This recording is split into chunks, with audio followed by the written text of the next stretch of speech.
Думаю, последнее, что приходит в голову большинству людей при слове «Таджикистан», это образ коллекционного антикварного автомобиля. Скорее «Газель» или «Копейка Жигули», не в обиду будет сказано.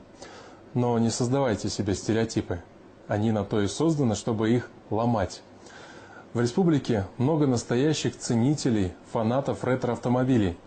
В поисках какого-нибудь грузовика военного времени или Кадиллака, выпущенного ограниченным тиражом в 50-х, они ездят по дальним весям и кишлакам. И, как ни удивительно, находят именно там, в глухих таджикских кишлаках, а не на выставке где-нибудь в Монте-Карло. Не все вещи с годами дешевеют. На этом поле таджикские коллекционеры выставили старые автомобили. Они имеют свою цену, историю и личную характеристику. Это первая такая выставка для Таджикистана. Выставку «Авторетро Душанбе» приурочили ко дню рождения столицы. Местные коллекционеры выставили 80 автомобилей 1931-1970-х годов выпуска. 20 лет тому назад. Самого старого железного коня пригнал Рахимджон Назаров из города Вахдат. Старые коллекционные машины – главная страсть братьев Назаровых. Здесь они представили 10 ретромобилей, а всего их в семье 25. «Опель Адмирал» – старейший и самый дорогой автомобиль в стране. Особая гордость Назаровых. На сборку и ремонт Рахимджон потратил почти 20 лет жизни. Но какие-то запчасти не может найти до сих пор. Для «Опель Адмирал» найти запчасти очень сложно. Какие-то мы приобретали за рубежом, некоторые переделывали сами. Сборка таких автомобилей – очень тяжелая работа, требующая терпения. Сейчас осталось немного доделать. Как все закончим, тогда подарим городу.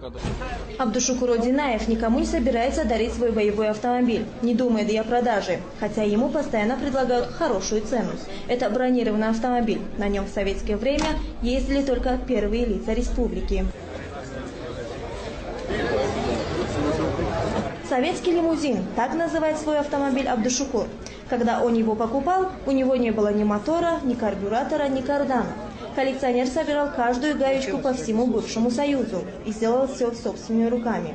Лимузин по всем меркам раритетный. Эту марку выпустили в 30-х годах в количестве всего 12 штук.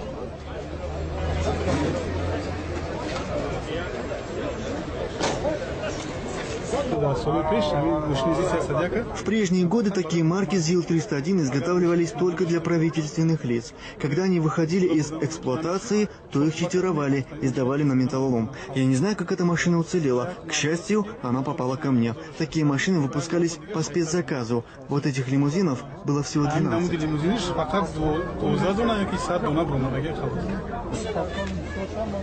Выставка коллекционных автомобилей стала неожиданным подарком для неизбалованных душанбинцев. Видя такой интерес, власти города предложили клубу ретроавтомобилистов помещение для их драгоценных антикварных экземпляров.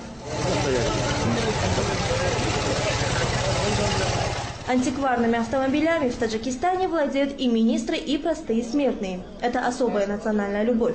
Попавшие на выставку, иностранные экспаты не скрывали удивления, что в такой небогатой стране есть такие авто и такое сообщество коллекционеров-фанатиков.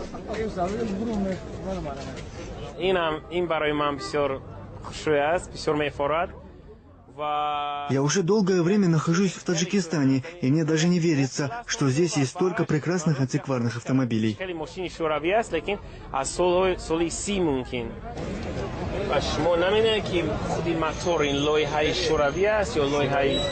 Англичанин Дэвид Харпер в Душанбе впервые увидел модель старой европейской машины. Это знаменитый «Опель», который делали на заказ для первых лиц государств.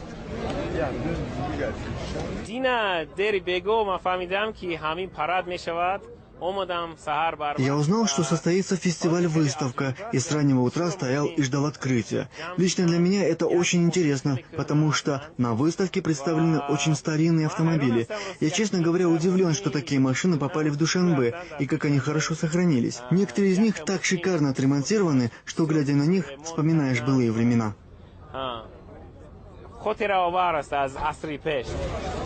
Владельцев коллекционных авто мало интересует их функциональное предназначение.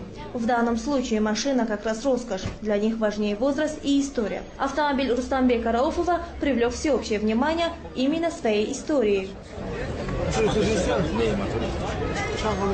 Вездеход ГАЗ-67Б – военная машина. В годы Великой Отечественной войны на ней ездили генералы армии и в силу технических характеристик разведчики.